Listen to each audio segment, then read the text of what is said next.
참된 그리스도의 일꾼이 되어라는 제목으로 말씀을 나누도록 하겠습니다. 우리가 그리스도인들이 되었다, 내가 기독교인이 되었다라고 할 때 크게 변화되는 것이 두 가지가 있습니다. 첫째는 신분의 변화입니다. 신분. 베드로전서 2장 10절을 함께 읽어봅니다. 시작. 너희가 전에는 백성이 아니더니 이제는 하나님의 백성이요 전에는 긍휼을 얻지 못하였더니 이제는 긍휼을 얻은 자니라. 아멘. 전과 후가 명확하게 나눠집니다. 전에는 예수님을 알지도 못했고 하나님 밖에 거하는 자들이었고 하나님의 은혜와 긍휼이 없는 자들. 그러나 이제 예수님을 믿어 하나님의 자녀가 되고 그 사랑 안에 그 긍휼과 자비를 얻게 된 자들입니다.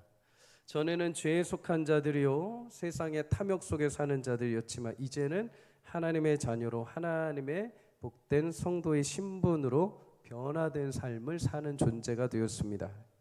또 한 가지 변화가 있다면 신분의 변화가 이렇게 있고 또 하나의 변화는 사명의 변화가 있습니다. 베드로전서 2장 9절도 함께 읽어봅니다. 시작. 그러나 너희는 택하신 족속이요 왕 같은 제사장들이요 거룩한 나라요 그의 소유가 된 백성이니 이는 너희를 어두운 데서 불러내어 그의 기이한 덕을 선포하게 하려 하심이라. 아멘. 하나님의 우리를 택하신 족속 왕 같은 제사장 하나님의 소유된 백성으로 불러주셨습니다. 그리고 이제는 옛사람을 벗어서 그리스도 안에서 새 사람이 되게 하셨는데 단순히 신분의 변화만 있는 것이 아니라 그의 기이한 덕을 선포하는 인생이 되게 하신 줄 믿습니다. 하나님의 일꾼으로 하나님의 영광을 드러내는 사람들로 우리를 세워주신 거죠. 디모데전서 1장 12절에 보면은 바울이 이렇게 고백합니다. 나를 충성되이 여겨 내게 직분을 맡기셨다 이렇게 합니다. 하나님 나라의 사명은 내가 원한다고 해서 취하거나 내가 선택해서 얻어내는 것이 아닙니다. 하나님이 그의 자녀들을 불러주시고 구원받게 해주시고 구원받은 성도들에게 그에게 하나님의 일을 맡겨주시는 것입니다. 창조주 하나님께서 나를 불러주시고 나를 하나님의 위대한 나라의 역사에 동참하게 하신 겁니다. 초청해 주신 거죠. 그래서 고린도전서 3장 9절에 보면 우리가 하나님의 동역자들이 되었다라고 이렇게 말합니다. 하나님은 스스로 하나님의 일을 하실 수 있는 분이십니다. 우리가 아까 찬양한 것처럼 창조주 하나님은 말씀으로 모든 것을 만드신 분이십니다. 그가 말씀하시면 이 세상에 어떤 것도 거부할 수 없습니다. 하나님은 말씀으로 모든 것들을 다 이루실 수 있습니다. 그런데 그 말씀으로 이루실 수 있는 모든 영광과 환희와 즐거움을 자신만 누리시는 게 아니라 창조하신 인간들에게도 그 은혜의 복을 함께 누리도록 초청하신 것입니다. 우리가 하나님의 일을 하고 하나님의 역사에 함께 동참할 때 그냥 내 몸이 혹사되고 나의 지능이 그냥 투입되는 것이 아니라 그 일을 통해서 하나님의 역사를 보게 되죠. 하나님의 살아계심을 체험하게 되죠. 하나님의 주권을 알게 됩니다. 그러면서 이 세상이 누구 손에 달려있고 이 세상을 하나님이 통치하시고 하나님이 역사에 가시는 것을 온몸으로 체험하게 되는 거죠. 그래서 하나님의 백성으로 그 일을 해가면서 하나님의 하나님 되심을 기뻐하며 나도 하나님 나라의 그 영광에 함께 동참하게 되는 것입니다. 버려지는 게 아니라 함께 그 구원의 놀라운 은혜에 참석하게 되는 거죠. 여러분이 교회에서 섬기는 일뿐만 아니라 회사에서 자녀를 키우는 일, 학생을 가르치는 일, 이웃을 섬기는 일, 공부하는 일, 여러분의 맡겨진 자리에서 내가 이제 신자로 살아가게 되었다고 한다면 그 모든 일이 하나님 나라를 위한 섬기는 일이 되는 줄을 믿으시기를 축복합니다. 하나님은 그렇게 사명을 감당하는 성도들에게 마태복음 28장 20절에 제자들에게 세상 끝날까지 내가 너희와 함께 할 것이다 라고 말씀하신 것처럼 사명을 감당하게 하시고 하나님 나라의 일들을 꿈꾸며 믿음으로 달려가는 성도들의 삶에 하나님은 그 크신 지혜와 권능으로 함께 동행하십니다. 하나님의 일꾼으로 삶의 자리에서 하나님이 주시는 그 크고 놀라우신 비밀한 계획과 능력이 여러분 삶에 함께 하시기를 주의 이름으로 축복합니다. 그 능력을 가지고 주의 일꾼으로 주님의 청지기로 귀한 삶을 감당할 수 있기를 주의 이름으로 축복합니다. 오늘 말씀은 그렇게 일꾼된 자들, 청지기 된 자들에게 주시는 교훈이 담겨 있습니다. 고린도전서 4장 1절에 이렇게 말하죠. 사람이 마땅히 우리를 그리스도의 일꾼이요 하나님의 비밀을 맡은 자로 여길지어다. 아멘. 고린도 교회는 복음을 전하는 자들의 의견과는 상관없이, 바울이나 아볼로의 의견과 상관없이 자신들이 보기에 판단했을 때 나는 바울에게, 나는 아볼로에게 하면서 편을 들고 분열되는 문제가 있었죠. 이에 대해서 성경은 오늘 바울과 아볼로는 모두 하나님의 일꾼이고 하나님의 비밀을 맡은 자이다 라고 오늘 선포하고 계십니다. 일꾼이라는 단어는 원어적인 의미가 아래에서 노를 젓는 사람이라는 뜻입니다. 배의 갑판 아래에서 선장이나 아니면 노를 젓는 앞장서서 선포하는 사람의 뜻을 따라서 묵묵히 순종하며 노를 젓는 사람이죠. 이 의미가 확장돼서 이제 상급자의 지시를 따라 일하는 수행원, 일꾼으로 이 단어가 사용이 됩니다. 일꾼은 내가 스스로 선택하는 게 아닙니다. 주인을 내가 선택하는 게 아닙니다. 일을 내가 선택하는 게 아닙니다. 누군가 나를 불러주셔야 됩니다. 그리고 자신의 일을 하는 게 아니라 부르신 주인이 명령한 일에 순종하여 그 일을 하는 사람을 일꾼이라고 말합니다. 또한 여러분, 하나님의 비밀을 맡은 자라고 말합니다. 하나님의 비밀이 무엇인가? 고린도전서 2장 7절에 보면 이 비밀은 하나님의 지혜로 감추어져 있던 것인데 하나님께서 이 비밀을 맡겨주신 자들, 일꾼들을 통해서 드러나게 하셨다라고 하죠. 이 비밀은 무엇인가? 고린도전서 2장 2절에 이 비밀이 곧 예수 그리스도와 그의 십자가라고 말씀을 합니다. 하나님의 복음을 증거하도록 바울과 아볼로와 당시에 복음 전하는 자들을 하나님께서 불러주신 것입니다. 그리고 그들에게 이 비밀을 맡겨주신 것이죠. 주인의 것을 맡아서 주인의 뜻대로 관리하고 그것을 일하는 사람을 가리켜서 성경은 청지기라는 단어를 씁니다. 청지기.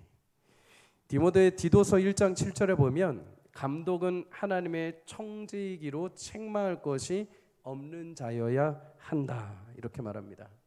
보통 교회에서 말씀을 증거하는 사람들을 가리켜서 청지기라고 하죠. 하나님의 말씀을 받은 사람입니다. 하나님의 말씀을 받아서 말씀을 계속해서 증거해 주는 역할로 하나님께서 부르신 것이죠. 청지기는 원래는 주인의 집에 있는 모든 재산을 맡아서 관리하는 집사와 같은 사람입니다. 우리 인생의 주인은 예수님이시죠.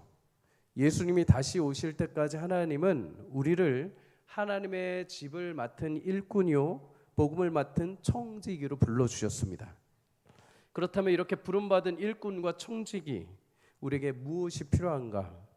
오늘 2절에 이렇게 말씀합니다. 함께 읽어봅니다. 시작.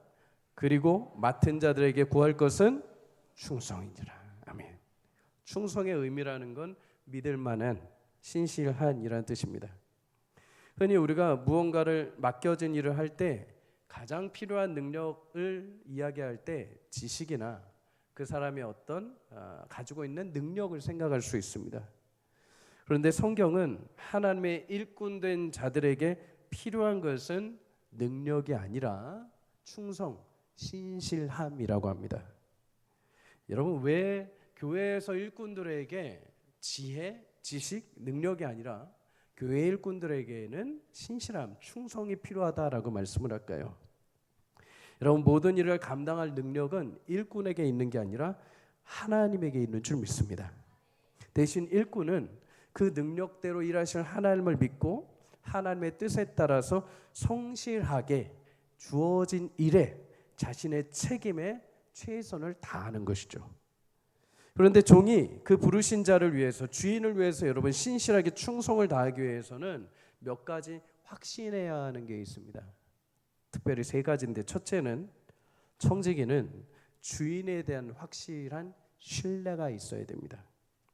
여러분, 하나님에 대해서, 나를 부르신 하나님에 대한 분명한 확신을 가지시기를 주의 이름으로 축복합니다. 확신을 갖는다는 말은 다른 말로 하면 주인에 대해서 내가 어떤 상황과 환경이 와도 존경하고 어떤 불이한 현실을 맞이해도 그분을 사랑하고 그분을 신뢰한다는 것입니다. 주인에 대한 신뢰가 없으면, 혹은 주인이 말은 이렇게 하지만은 다르게 행동하는 주인이라고 한다면, 여러분, 주인을 불신하면은 종은 일할 수 없습니다. 주인도 나에게 신실하지 않는데 내가 굳이 신실할 필요가 없는 거죠. 주인에 대한 믿음이 있을 때, 주인의 사랑이 확고할 때, 주인은 절대 한 번 말하고 두 번 다시 뒤로 다른 말하는 주인이 아니라는 것을 확신할 때, 청지기는 자신의 목숨을 걸고 일할 수 있는 것입니다.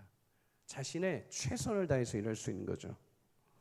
마태복음 10장에 보면 예수님이 12제자를 명해서 이스라엘 백성들에게 복음을 증거하게 파송시키십니다.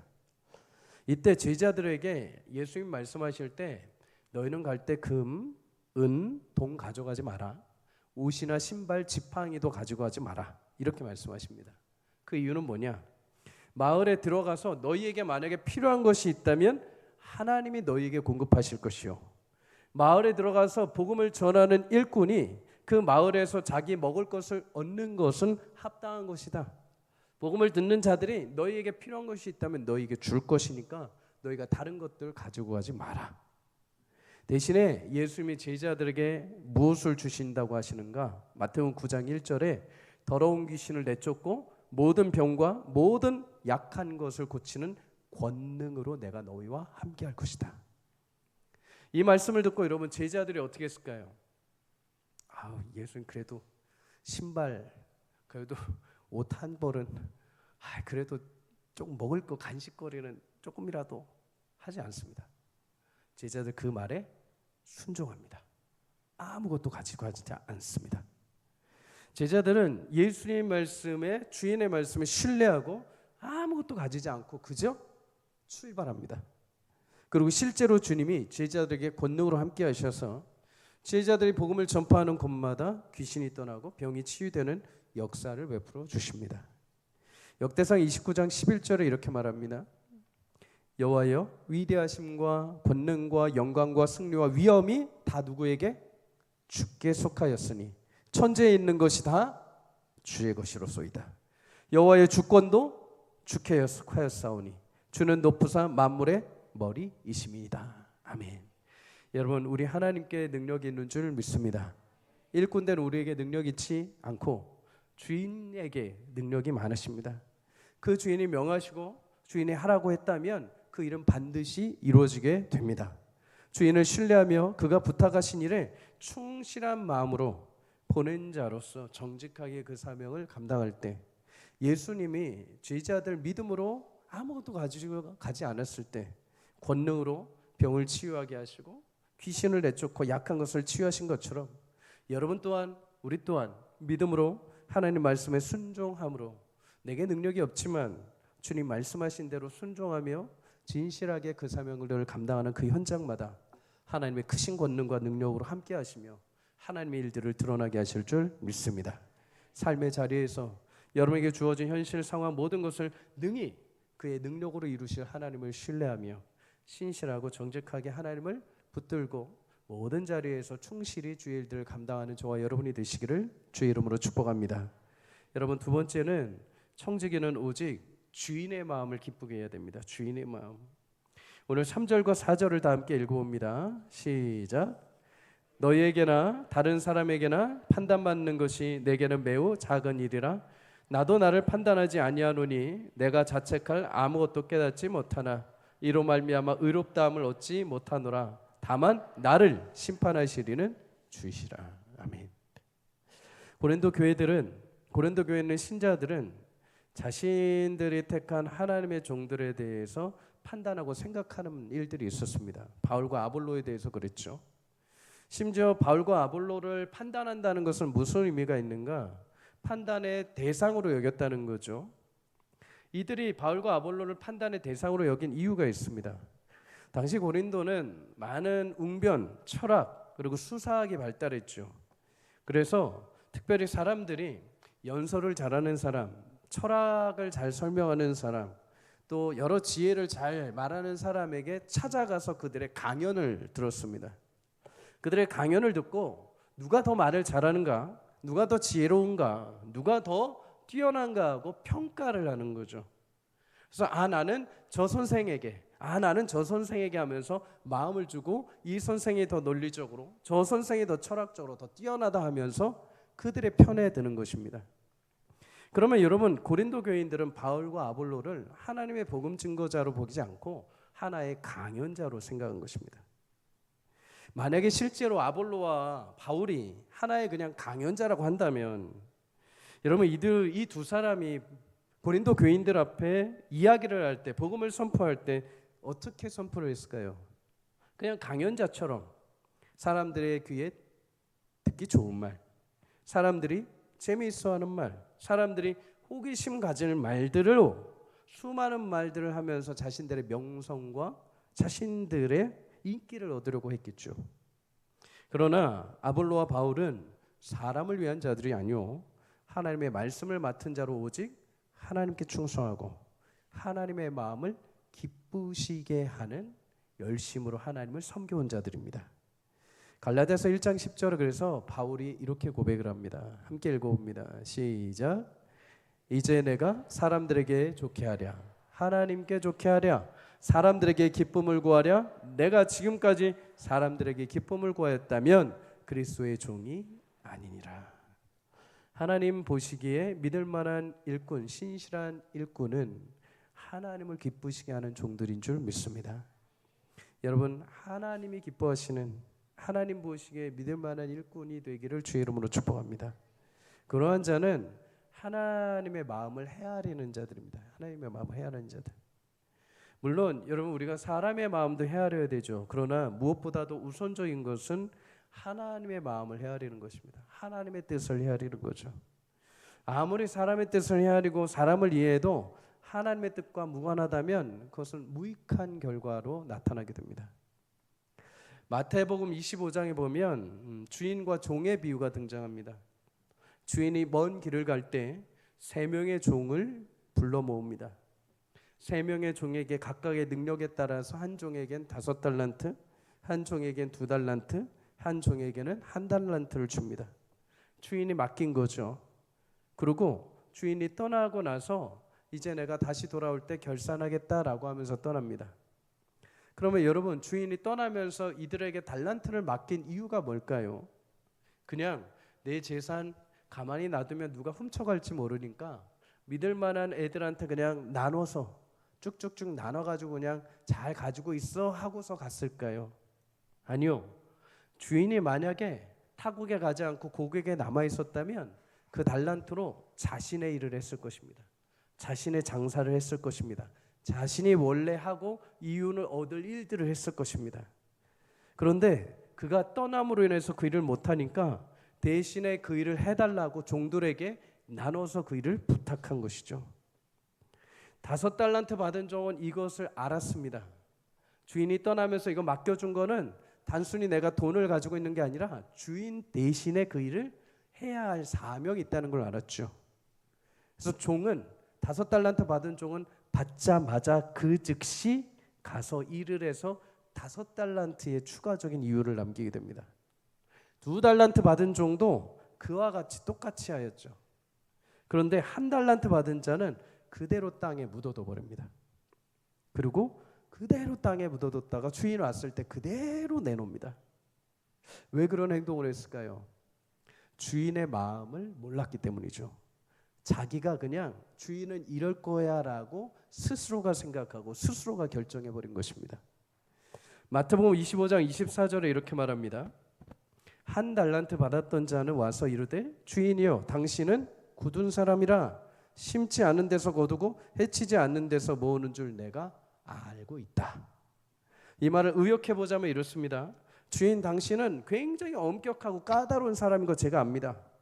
고작 나한테 1달란트 주고 만약에 이것에 대해서 내게 어떤 이윤을 내게 원한다면 내가 혹시라도 이거 가지고 가서 안 그래도 적은데 조금이라도 빚을 지거나 수익이 없다면 당신 나한테 크게 혼낼 거 내가 알기 때문에 그대로 땅에 묻어뒀다가 이것도 잃어버리지 않고 그대로 당신한테 바칩니다. 여러분, 주인은 허투루 일하는 사람이 아닙니다. 여러분들이 가정을, 회사를, 사업장을 일군데 여러분 허투루 일하시겠습니까? 아니죠. 누구보다도 책임감 가지고 모든 것을 다 관리하시겠죠.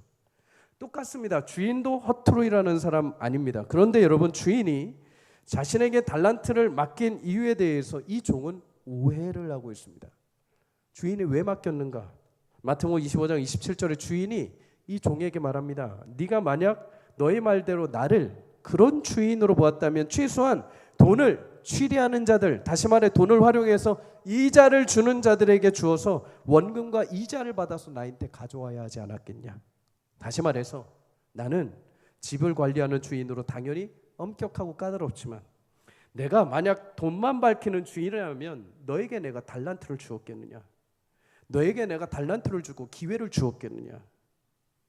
오히려 주인은 각각 능력과 은사대로 달란트를 주고 기회와 책임을 부여한 것입니다.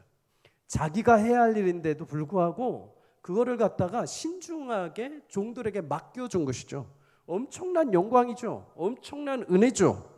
그런데 마지막 종은 완전히 주인의 마음을 모르고 완전히 주인의 마음을 곡해해가지고 엉뚱하게 결론을 내버린 것입니다. 실제로 여러분 5달란트, 2달란트 남긴 종들에게는 주인이 뭐라고 합니까? 칭찬해 줍니다. 주인이 그렇게 매정한 사람이 아닙니다. 얼마든지 그 뜻에 합당하게 그 일을 이룬 종들에게는 칭찬해 주고 격려해 주고 더 큰 것을 맡기고 더 귀한 것으로 채워줍니다. 마지막 종은 주인을 완전히 잘못 알고 있었죠. 주인의 마음을 전혀 헤아리지 못했습니다. 주인이 정말 중요하게 여긴 것은 몇 배를 남기는 것이 아니라 신뢰하고 주인을 믿고 맡겨준 것을 충성되이 자신의 범위 안에서 최선을 다해서 내가 할 일이지만 대신 맡아서 그 일을 해주기를 바란 것이죠. 사랑하는 여러분, 종이라고 해서 모두가 다 주인의 마음을 시원케 하는 것은 아닙니다. 어떤 종은 하는 일들이 주인의 마음을 답답하게 만들고 힘들게 하는 사람들이 있습니다. 그 이유는 주인이 원하는 방향대로 가지 않기 때문입니다. 주인의 뜻과는 거리가 멀기 때문이죠. 그러나 주인의 마음을 헤아리는 종들, 능력은 부족하지만 내가 많은 달란트와 많은 은사는 없을지라도 내게 이만큼 주셨다 하더라도 그것을 내 주인의 뜻대로 합당하게 그 일을 감당할 때 주인께서 그의 능력과 은혜로 최선을 다한 그에게 칭찬과 아름다운 격려와 아름다운 합당한 그에게 주시는 귀한 보배로운 상급이 있는 줄 믿습니다. 잠언 25장 13절에 이렇게 말합니다. 충성된 사자는 그를 보낸 이에게 마치 추수하는 날의 얼음 냉수 같아서 능히 그 주인의 마음을 시원하게 하느니라. 아멘. 여러분, 우리 모두가 주님이 우리를 생각할 때마다 우리 주님께 고구마를 먹여드리지 않기를 바랍니다. 고구마 먹으면 어떻게 됩니까? 체하잖아요. 소화가 안 되잖아요. 주님이 우리 보실 때 시원한 냉수와 같은 교회요, 성도요, 목회자가 되기를 주의 이름으로 축복합니다. 우리가 하나님의 마음을 헤아리기 위해서 어떤 방법이 있을까요? 우리 주인을 잘 알아야 됩니다. 주인을 모르면 그 일 감당할 수가 없습니다. 주인이 어떤 분인지, 주인이 어떤 마음으로 내가 행하기를 원하시는지, 이거를 왜 주셨는지를 헤아려야 되죠. 주인의 마음을 알기 위해서 주인이 기록하신 말씀을 가까이 해야 됩니다. 여러분, 하나님의 일을 한다고 하면서 하나님을 멀리하고 하나님의 말씀을 멀리하는 것은 이율배반적입니다. 그 일을 하나님을 위해서 한다고 하는데 정작 하나님의 뜻을 모르고 하는 것과 같습니다. 그래서 교회에서 우리가 말씀을 자주 읽고 말씀을 계속 접하라고 하는 이유는 내가 무엇을 하든 어느 길을 가든 하나님의 뜻을 알아야 되지 않겠습니까? 나를 구원하신 하나님을 알고 나를 구원하신 하나님이 내게 은사를 맡겨주셨는데 그 하나님의 마음으로 그것을 해야 되는데 전혀 하나님의 마음과 동떨어지게 한다면 결국에는 마지막 종과 같은 결실을 맺게 되는 거죠. 여러분, 주님의 말씀을 통해서 우리 주인이신 주님의 마음을 가까이 알아갈 수 있기를 주의 이름으로 축복합니다. 주님을 알면 길이 보입니다. 주님을 알면 내 능력, 내가 가지고 있는 것은 보이지 않고 그 주님의 마음을 위해서 최선을 다하게 됩니다. 주님이 보이기 시작하면 내가 가진 것이 중요하지 않고 이 작은 것이라도 주님을 위해서 어떻게 할까라고 마음의 꿈을 꾸고 비전을 꾸게 되는 것이죠. 여러분, 어떤 상황에서도 주인의 뜻을 따라 신실하게 그 마음을 감당하며 주의 마음을 시원케 해드리는 충성스러운 주의 일꾼이요 청지기가 되기를 주의 이름으로 축복합니다. 마지막 세 번째로 청지기는 선한 양심을 따라서 하나님을 섬겨야 됩니다. 사도행전 23장 1절을 함께 읽어봅니다. 시작. 바울이 공회를 주목하여 이르되 여러분 형제들아 오늘까지 나는 범사의 양심을 따라 하나님을 섬겼노라 하거늘. 아멘. 바울이 공회 앞에서 자신이 지금까지 복음을 어떻게 증거했는지를 이야기합니다. 바울은 내가 지금까지 내 양심을 따라서 하나님을 섬겼다. 흔히 우리가 사람들 앞에 이거 진짜입니다, 이거 거짓이 없이 이거 정말입니다 라고 말할 때 우리가 뭐라고 하냐면 내 양심을 걸고 말한다 이렇게 해요. 양심을 걸고. 난 그런 말 한 적이 없어, 난 그런 행동을 한 적이 없어, 내 양심을 걸고 그렇게 한 적이 없어, 이렇게 하죠. 하나님은 모든 사람에게 양심을 주셨습니다. 양심. 로마서 2장 15절에 이방인들에게 마저 그 양심이 증거가 되게 하셨다. 이방인들에게도 증거로 양심을 주셨다는 거죠. 양심은 사람이 자기 행동에 대해서 옳고 그름을 인식하고 스스로를 증언하는 기능을 해줍니다. 엄밀히 말하면 양심은 하나님의 말씀과는 다릅니다. 오히려 하나님의 말씀이 우리 마음에 비칠 때 내 양심을 깨워주시죠. 내 양심을 바르게 깨워주십니다. 그래서 양심을 따라서 선한 일을 할 수 있도록 말씀이 나를 비춰주시는 거죠.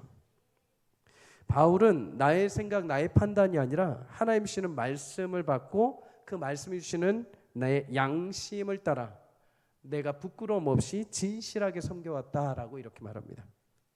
물론 여러분, 바울이 그의 양심이 항상 옳은 것은 아니었습니다. 바울은 과거에 잘못된 양심을 가지고 있었습니다.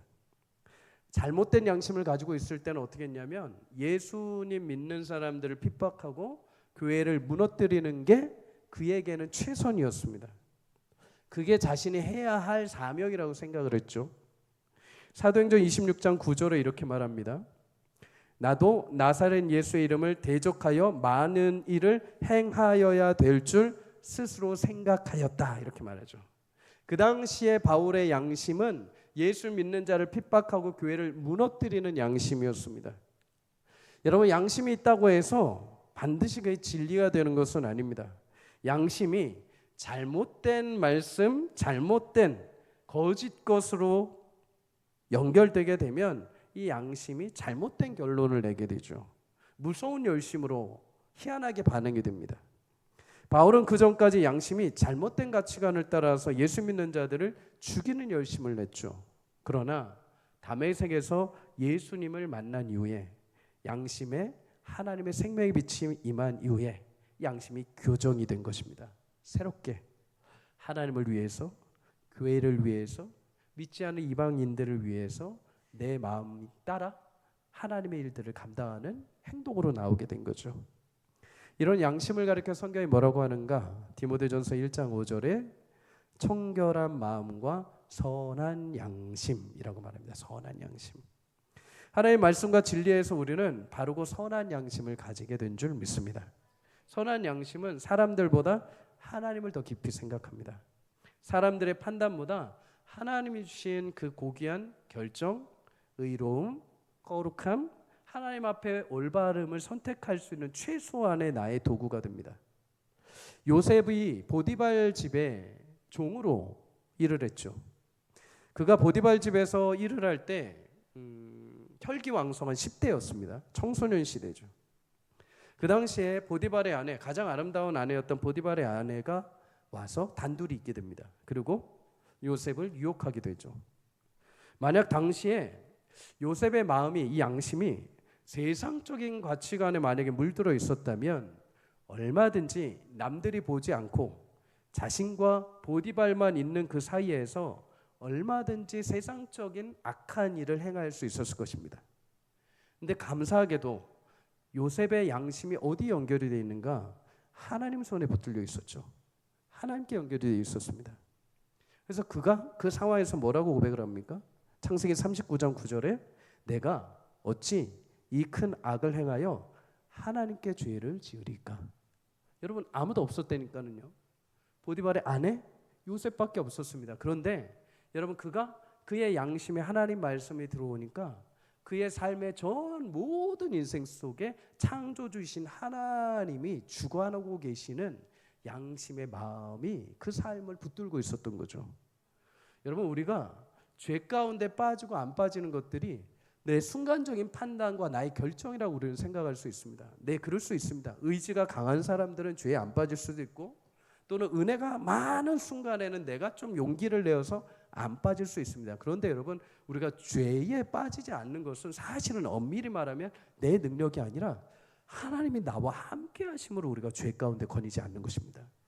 하나님이 나를 통찰하고 계시고 나를 지켜보고 계시는 확신과 믿음이 있을 때 여러분, 죄가 우리 가운데 찾아올 수가 없는 거죠. 요셉은 생각한 게 아닙니다. 고민한 게 아니에요. 내가 이거를 범하면 하나님이 나중에 혼낼 것 같고, 내가 이거를 조금 저기 가서 행하면 좀 좋지 않을까, 이렇게 생각해서 담는 게 아니라 그 즉시 그의 삶에, 그의 양심에는 지금 내 삶에 하나님이 역사하고 계시고, 내 삶에 하나님이 함께 하시고, 내가 지금 이 관리장으로, 내가 이 보디발 집에서 이 열심을 다해가지고 모든 일에 합력하여 선을 이루게 하시는 것은 하나님이시다라는 것을 그는 체험하고 있었습니다. 그래서 죄 가운데 빠지지 않는 선택을 한 것이죠. 다윗은 어떨까요? 여러분, 다윗은 아버지 집에서 양을 치던 사람입니다. 목동이죠. 사무엘상 17장 28절에 보면 형들이 블레셋과 전투할 때 전투 현장에 찾아갑니다. 그때 형 엘리압이 다윗에게 이렇게 말합니다. 네가 어찌하여 여기 왔느냐? 그 몇 마리 양은 누구에게 맡겼느냐? 이렇게 합니다. 다윗에게 맡겨진 양이 수만 마리가 아니라 고작 몇 마리 정도입니다. 몇 마리. 그러면 여러분, 이 몇 마리 정도 키우는데 다윗이 어떻게 되었을까요? 요셉도 그 시험 속에 아주 작은 일일지 모르지만은 하나님 보시기에 최선을 다해서 자신의 신앙을, 양심을 따라 지켰죠. 다윗도 마찬가지입니다. 몇 마리 되지 않습니다. 그런데 나중에 다윗이 그렇게 적은 양에 대해서 어떻게 대했는지 고백을 하죠. 내가 내 새끼 양 중에 하나가 짐승에게 물려가면, 사무엘상 17장에 보면은 곰이 와서 내 어린 양을 물어가면 내가 따라가서 그 짐승의 입을 치고 입에서 새끼를 건져왔습니다. 여러분, 새끼 양 하나 물려가면 여러분 어떠시겠어요? 뭐 어쩔 수 없지. 뭐 그냥 지팔자지. 이렇게 끝내도 되지 않겠습니까? 근데 양심이 가만히 있지 않는 거예요. 양심이 저 어린 양이라 하더라도 내가 목동인데, 내가 목자인데 내가 저거 어떻게 포기할 수 있나 하고서 달려든 겁니다. 선한 양심을 가진 거죠. 근데 하나님의 그 작은 거에 충성한 그 선한 양심 어떻게 보셨습니까? 귀하게 보신 거죠. 작은 몇 마리 양을 갖다가 그렇게 다스리고 있는 목동인 다윗에게 하나님 그 수만 명의 이스라엘 양들을 다윗에게 그래서 맡겨주신 것입니다. 사랑하는 여러분, 신자들의 양심의 선택과 결정들 속에 항상 함께 하시는 분이 계십니다. 성령이십니다. 바울은 로마서 9장 1절에 내 양심이 성령 안에서 나와 더불어 증언하신다, 이렇게 말합니다. 성령이 내 양심에 마음을 주시고 분별하게 하시고 이게 옳은 거야, 하나님 앞에 이렇게 해야 되라고 선택할 수 있는 용기를 주시는 거죠. 근데 여러분, 성령의 음성을 반응하고 반대하고 성령의 음성을 외면하는 자들을 예수님이 뭐라고 하십니까? 마음에, 양심에 화인 맞은 자. 화인 맞아가지고 이게 기능을 제 기능을 안 하는 겁니다. 딱딱하게 굳어져가지고 더 이상 내가 하나님 앞에 살아간다는 어떤 생각도 없고, 이 결정을 함으로써 하나님 기뻐하시는지 하나님 슬퍼하시는지 전혀 감각도 없고, 그냥 지금 당장 내 딱딱한 마음 그대로 선택을 하는 자, 마음에 화인 맞은 자들. 바리새인과 소인과들을 향해서 예수님 그렇게 말씀하신 거죠. 여러분, 부디 축복합니다. 선께서 내 마음의 양심에 찾아오셔서 음성을 주시고 하나님의 마음을 주시고 선택하게 하실 때마다 그 마음에 여러분 순종함으로 하나님을 기쁘시게 하는 청지기들이 되기를 주의 이름으로 축복합니다.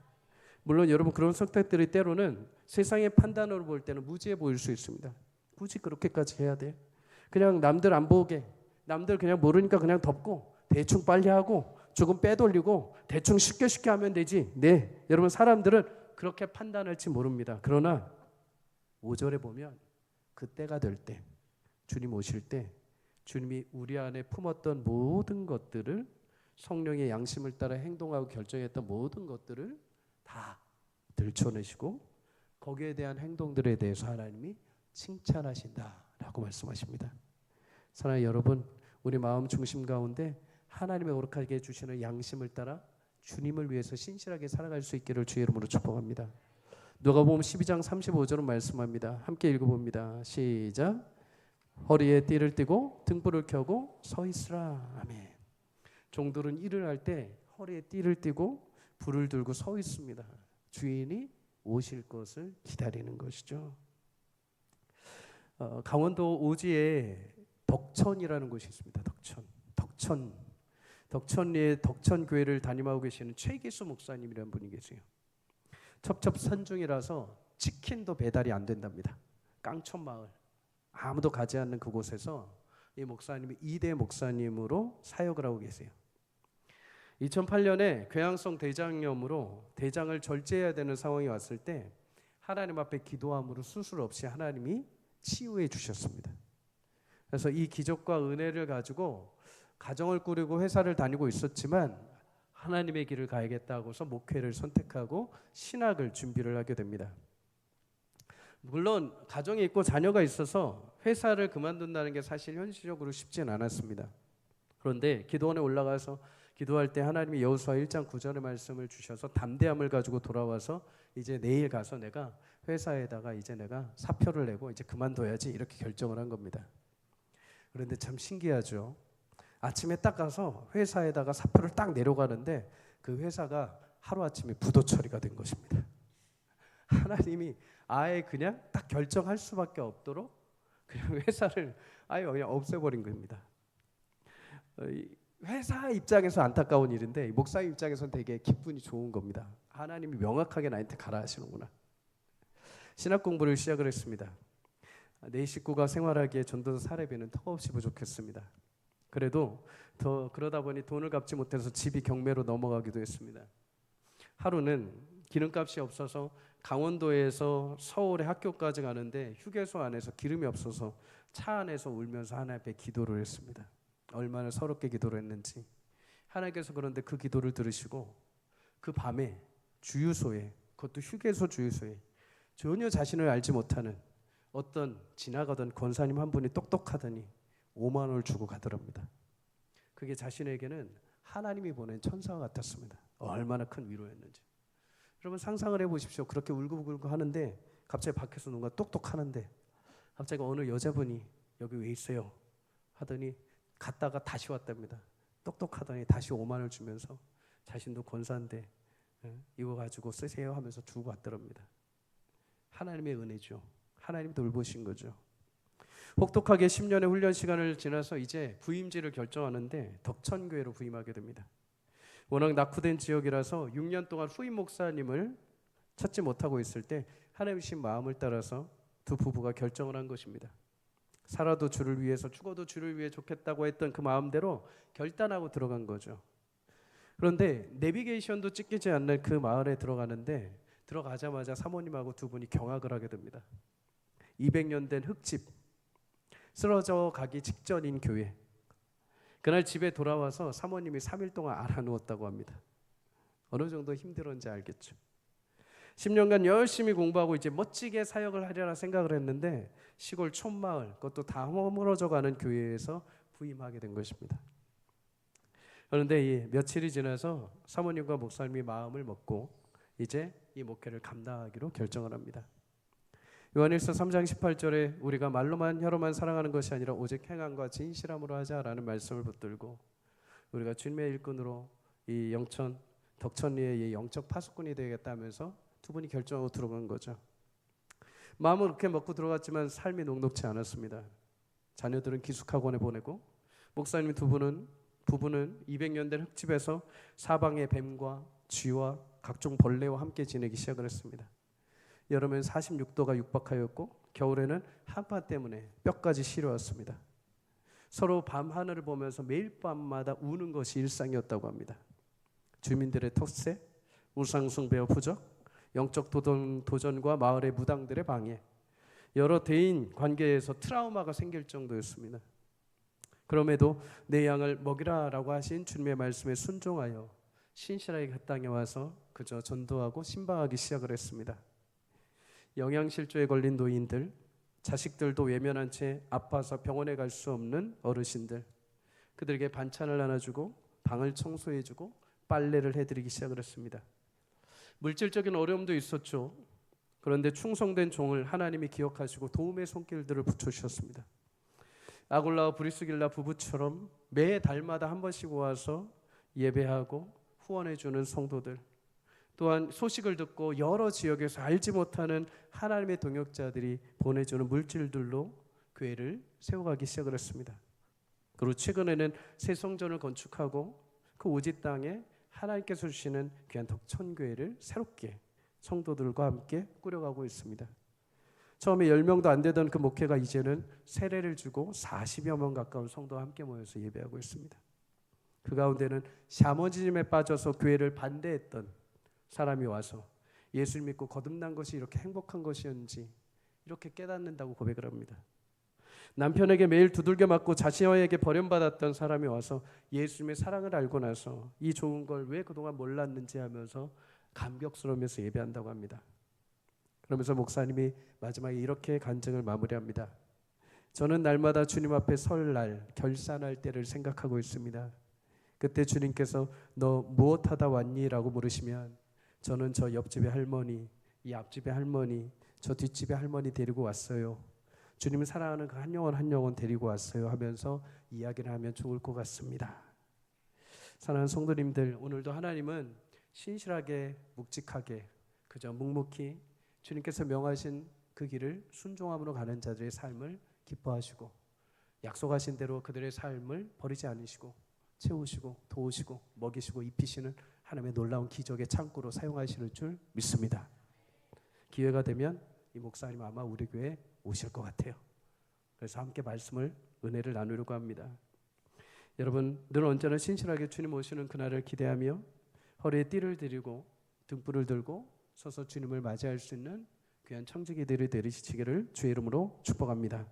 하나님께서 내게 맡겨주신 일, 나의 삶의 자리에서 하루하루 그 때를 계산할 필요 없이 그저 주신 일들에 대해서 최선을 다하고 성실하게 주인을 위해서 기쁜 마음으로 섬길 때 주님이 오시는 그날 영광스럽게 나를 맞이하시고 수고했다, 애썼다, 참 많은 귀한 일들을 했다라고 칭찬받는 저와 여러분의 귀한 일생이 되시기를 주의 이름으로 간절히 축복합니다.